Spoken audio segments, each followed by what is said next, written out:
Hello my dear students, how are you all? This is Sonia Kaushik and today's our topic is angiosperm, that is a very important topic in 11th biology of chapter plant kingdom, chapter number 3.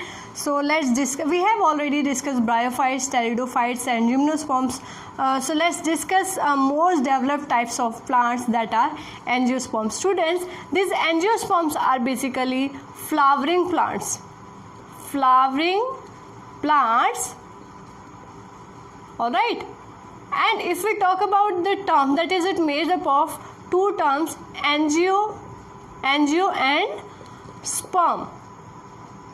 Alright, angio means vessel and sperm means seeds. Alright, we can also say that हम ये भी कह सकते हैं student, they have closed seeds. Why closed seeds? They are present inside the fruit. They are present inside the fruit. Seeds are present inside the fruit.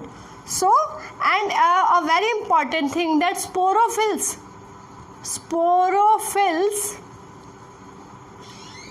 are represented as or present as flowers. Very, very important. What is flower? Flower is the reproductive organ of plant. Reproductive organ in plants. Very, very important. Reproductive part. We can say reproductive, not organ. We can say reproductive part in plants. All right. So it may be male and female flowers are of different, that have androecium and gynoecium. Androecium is male part and gynoecium is female part. We will coming to the topic of androecium and gynoecium. Just discuss. Let us discuss first the basic you can say characters of these angiosperms. All right, students. So these angiosperms may be microscopic in size. And the example is Wolffia, and this may be, if we talk about largest, this is smallest angiosperm. Alright students, smallest angiosperm. If we talk about largest angiosperm, this is Eucalyptus.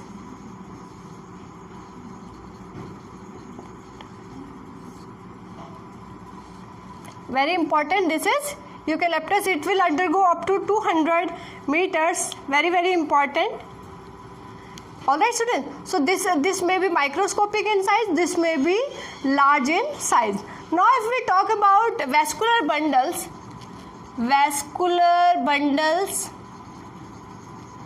that is xylem and phloem. So these are completely developed.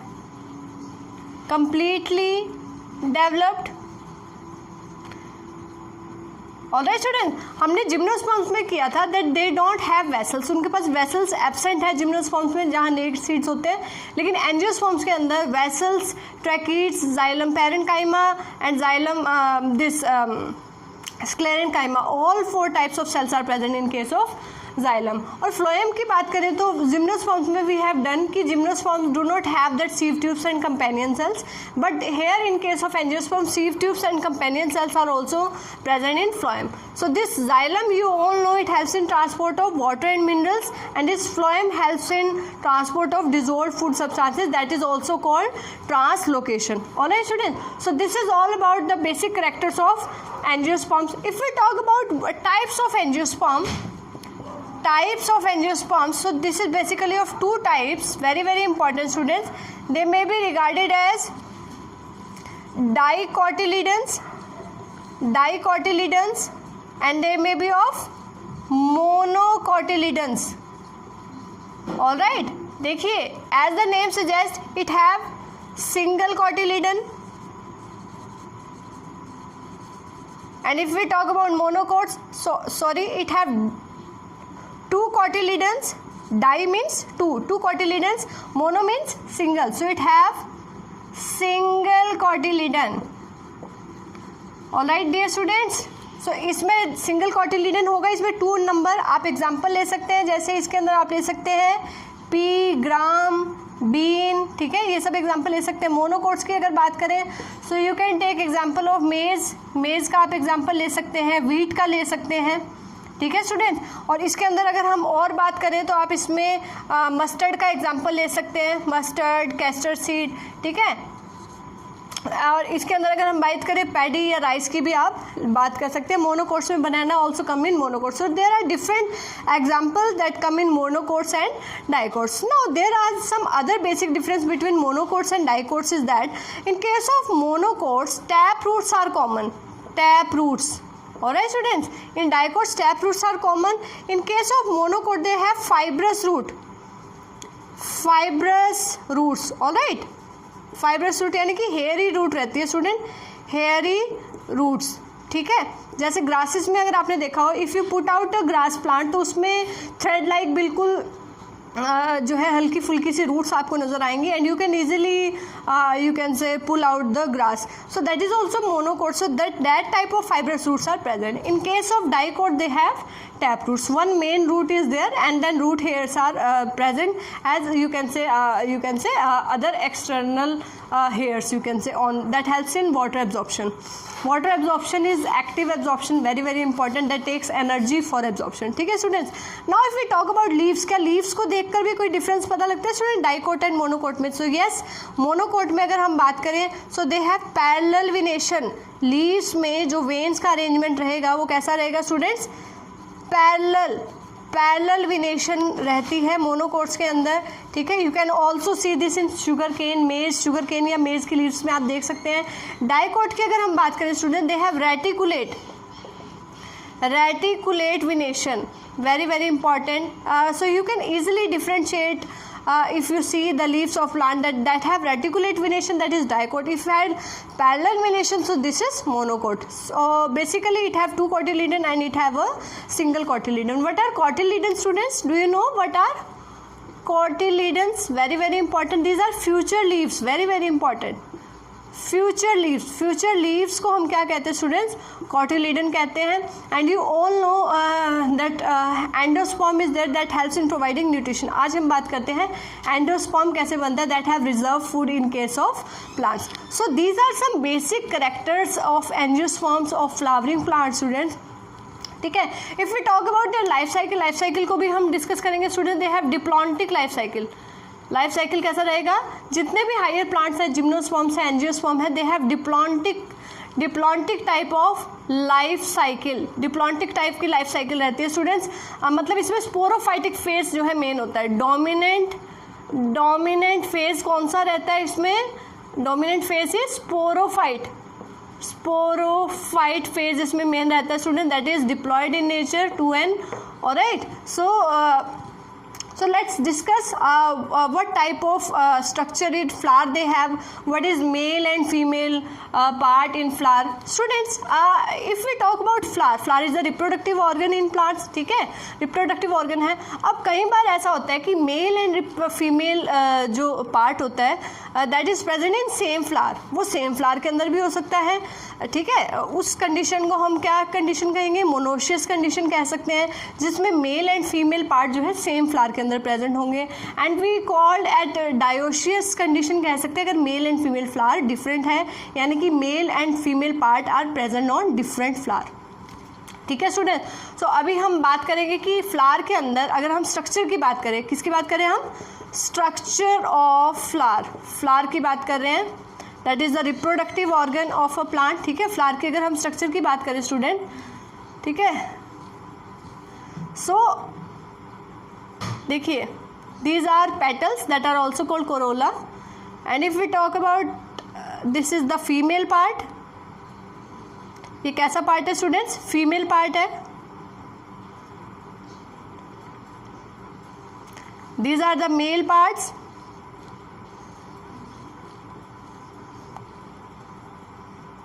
This is pedicel. So this is, students listen carefully, this is female part, female part, ठीक है. This is also called gynoecium. All right, this is also called pistil. This is also called carpel. ठीक है. ये pistil अगर ज़्यादा है, मोर इन number, अगर ये नंबर में ज़्यादा है, फ्यूज्ड है या नॉट फ्यूज्ड, फ्यूज भी हो सकते, बहुत सारी पिस्टिल प्रेजेंट है, फ्यूज्ड है तो उसको क्या कहेंगे, सिनकार्पस कंडीशन कहेंगे. Very important for NEET. अगर फ्यूज नहीं है, नॉट फ्यूज, तो उस कंडीशन को कहेंगे एपोकार्पस. ठीक है.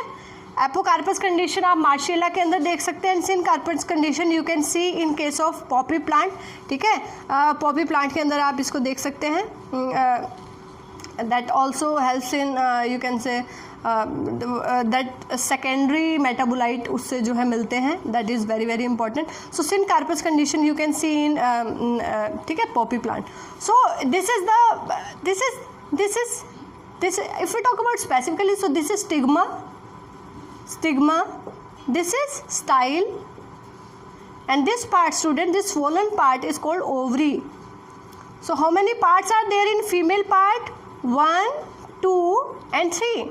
Stigma, style and ovary. Inside the ovary there is embryo sac.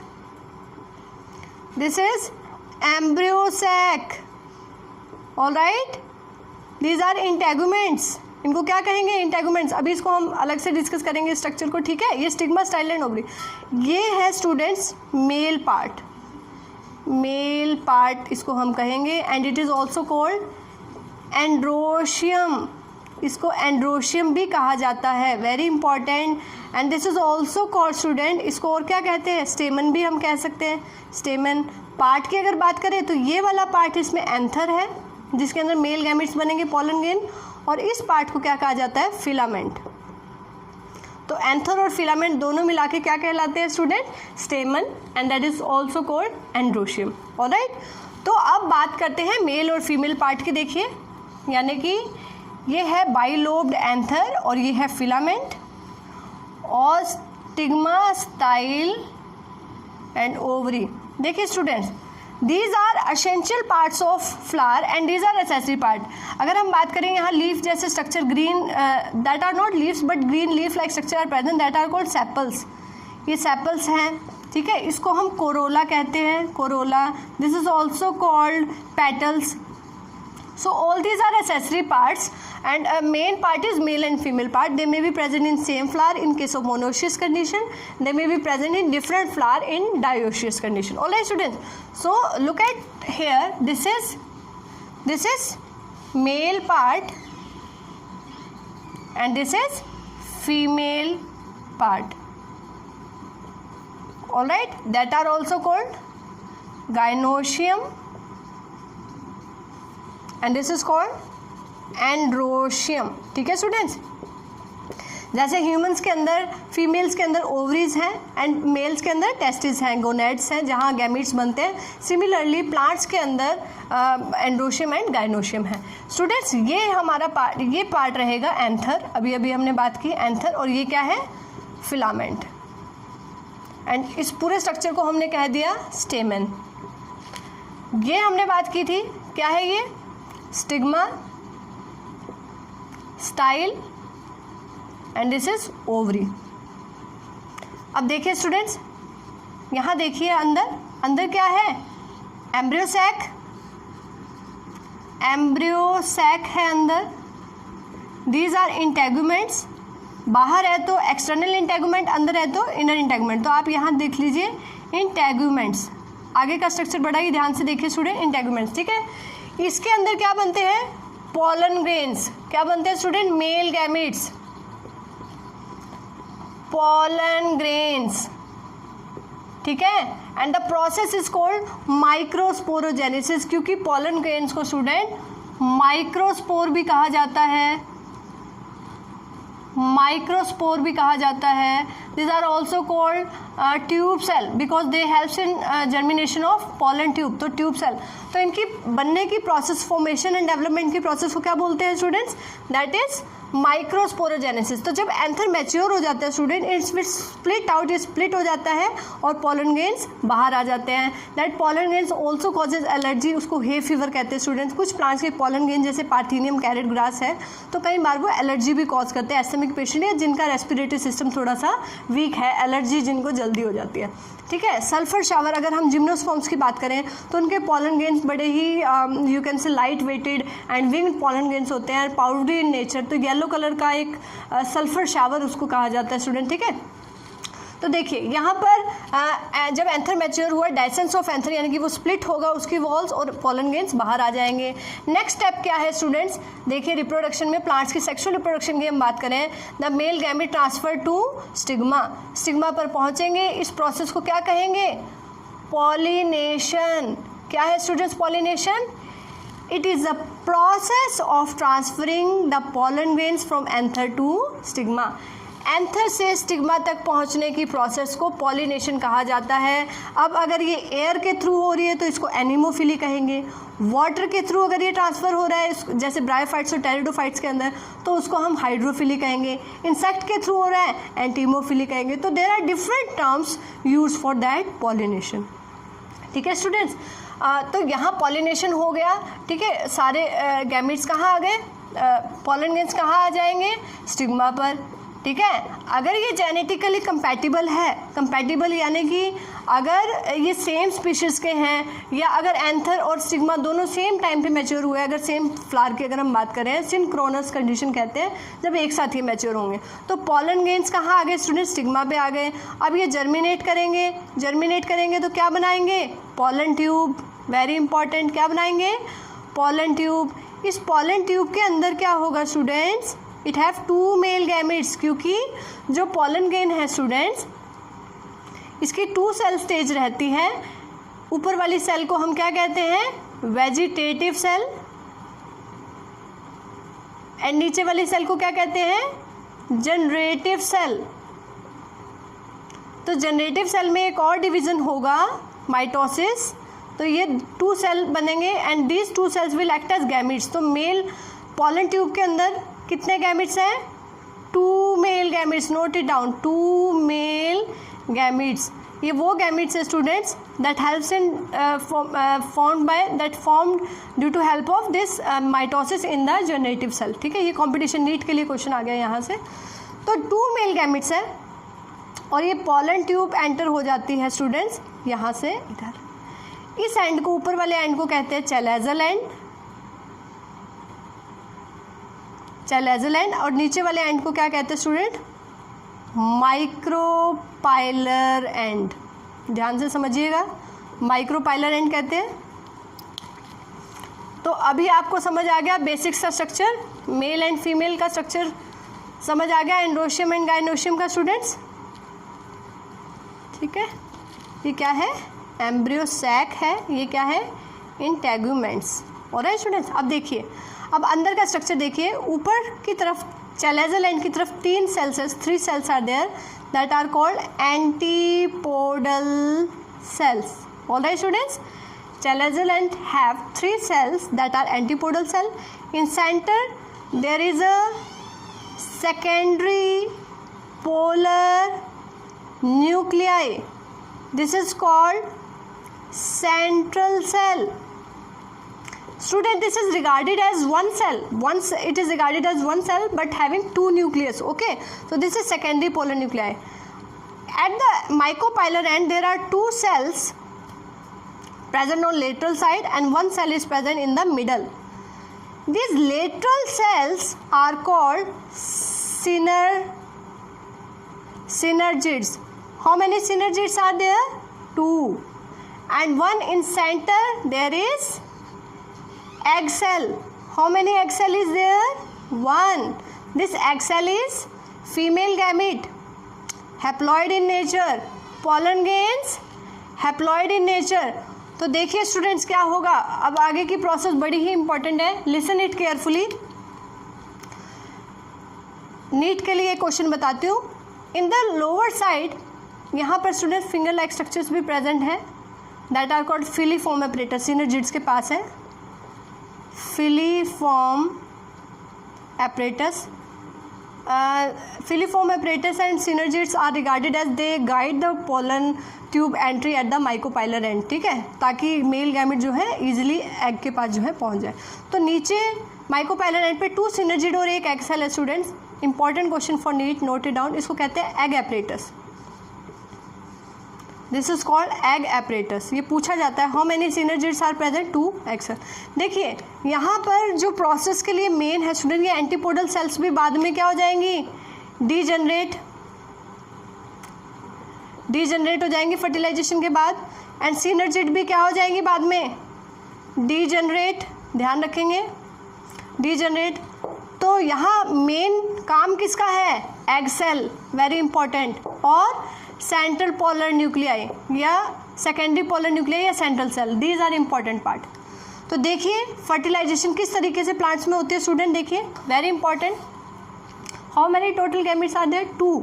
Alright. So देखिए रिएक्शन क्या होगी students, 1 male gamete, very important, 1 male gamete fuses with egg cell. This is an haploid, this is haploid, it will form zygote. This is 2n and the process is called fusion of male and female gamete, fertilization. This process is also called syngamy, very important for 1 marks. This is also called syngamy.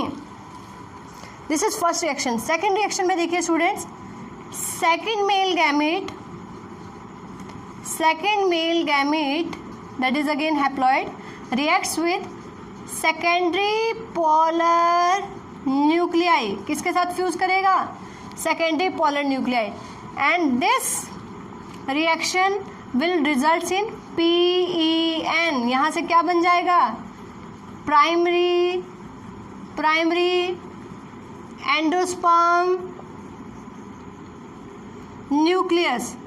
क्या बनेगा, देखिए male gamete haploid था, secondary polar nuclei मैंने आपको बताया था 2 nucleus are there, so it is 2n.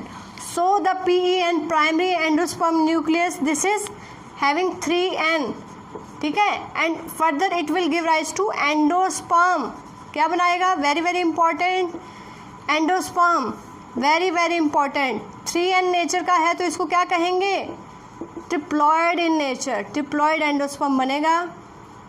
Gymnosperm के अंदर ट्रिप्लॉइड नहीं होता स्टूडेंट्स, वहाँ ये हैप्लॉइड ही रहता है क्योंकि फीमेल गैमेट ही बनाती है, वहाँ मेल गैमेट का इन्वॉल्वेशन नहीं है. तो देखिए फ्यूजन कितनी बार हुई मेल गैमेट की, 1 and 2, 1 with egg cell and second with secondary polar nuclei. So very important point here, this type of fusion is called, this type of fertilization is called double fertilization. Student, this is the main characteristic feature of angiosperm. Double fertilization is not present in gymnosperm, pteridophyte and bryophyte. This is the main characteristic feature of this angiosperm. Double fertilization, fusion of gametes takes in 2 reactions, one with egg cell and second with secondary polar nuclei. All right, and this reaction, second reaction, it results in formation of 3n, triploid endosperm. So this reaction is also called triple fusion. This reaction, second reaction, is also called, very important question for competitions, triple fusion, also important for CBSE. So double fertilization question can be asked in 5 marks. This triple fusion can be asked in 2 marks or 3 marks. So this is all about the fertilization in that. And what is the result after fertilization? Fertilization के बाद क्या होगा students? very important. Post fertilization changes की बात करें तो ovary will converted into fruit. Ovary किस में कन्वर्ट हो जाएगी, फ्रूट में. ओवरी वॉल से क्या बन जाएगी, fruit wall, that is also called pericarp. And ovules are converted into seeds. very important. These are post fertilization changes. Post fertilization changes. ठीक है students, very very important. And if we talk about this PEN, this will convert into endosperm. What is the function of endosperm? It provides, very very important question, student note it down, it provides nutrition. It provides nutrition to the developing embryo. Very very important students. Whenever we sow a seed for germination, the seed do not have leaves for photosynthesis, seed do not have roots for water and mineral absorption. So how it get nutrition? It have a reserve food inside the endosperm, and that endosperm ensure the germination of that seed, that provide nutrition to the germinating you can say seed, and helps in development of that embryo, that results in you can say formation of small plantlet that grows into plant and then into a tree. Very very important. So this double fertilization is a specific feature of angiosperm. If we talk about their life cycle, so diplontic type of life cycle is main, that is sporophyte. The sporophyte will leads to formation of, you can say, that undergoes meiosis and formation of gametes, then gamete fusion take place, double fertilization take place, and then ultimately, so diplontic diploid sporophytic phase is main. If we talk about there is exception in case of algae. One algae is there, that is fucus. Very very important. Fucus is an algae that have diplontic life cycle. It undergoes meiosis in formation of gametes. Gamete formation के time में student गैमीटोजेनेसिस के time में वहाँ पे meiosis होती है. ठीक है. और अगर हम बात करें generally this diplontic life cycle is present in angiosperm as well as in gymnosperm. This is exception. Fucus is an algae. ये क्या है? एल्गी है student, and this is exception. Generally exception, generally they have, all algae have haplontic life cycle, and if we talk about bryophyte and pteridophyte, they have haplodiplontic type of life cycle, but this algae fucus is exception. It have diplontic life cycle like in case of angiosperms and gymnosperms. So we have discussed bryophytes, we have discussed pteridophyte, gymnosperms and angiosperms. I hope you like the series of this plant kingdom. If you like the series, please hit the like button. All right students, so thank you. This is okay for today.